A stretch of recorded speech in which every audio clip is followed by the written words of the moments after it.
One of our Beyond Today viewers writes in with a question, who are the 144,000 of Revelation chapter 7 and 14, and specifically, how are they identified? A lot of people have speculated about this mysterious group of people that, in one sense, very little is described in the book of Revelation about this group, and yet, in another sense, we know quite a bit, or enough to perhaps make some points of understanding that I think all of us can recognize and appreciate from God's Word. Yeah, it's interesting. Sometimes we skip over what the Bible actually says, and it's fun to get into all kinds of speculations. Yeah. But I think it's most interesting when you really stick to what the Word says.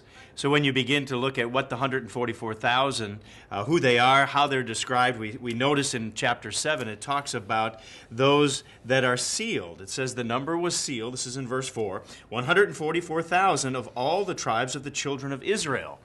And so the first thing we begin to see is that these were literal people. These were descendants of Israel. And then it goes ahead and lists those. Of the 12 tribes of Israel. Of the 12 tribes. And so they're listed, 12,000 from each of those tribes, except for Dan. But when you add that all up, if you're a mathematician, you've got 12 times the 12,000. Which is 144,000. And so you got the 144. That's a mathematical square, a number of completion.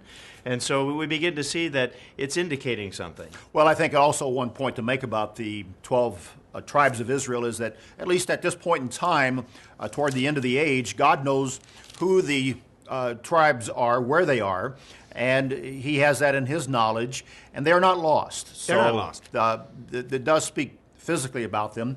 But in Revelation chapter 14, the 144,000 are mentioned once again, and there we have more information that, in a sense, expands an understanding for us, because it says in verse 1 that they have the Father's name written on their foreheads, which implies a relationship with God.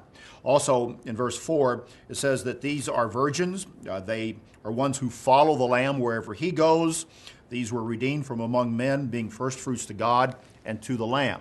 And so they have a spiritual relationship with the Father and with Jesus Christ, which tells us that they are first fruits, and they have made a commitment to God. I think that's the most important thing to understand. Right. If you flip back to chapter 7, it says, these are the ones who come out of the great tribulation, that's verse 14, and washed their robes and made them white in the blood of the Lamb. They're converted individuals. They have a relationship with God. They've come out of the tribulation, and in fact, after that, it says there are those of all the nations, in verse 9, and peoples and tongues standing before the throne. So those that are saved or in the kingdom are not just 144,000, like some misunderstand, but there are multitudes of people that eventually will. But Revelation 7, Revelation 14 point out the fact that there are 144,000 of Israel that are converted during that time of the tribulation.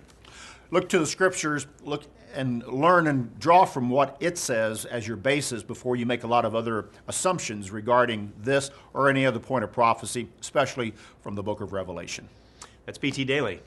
We'll see you next time.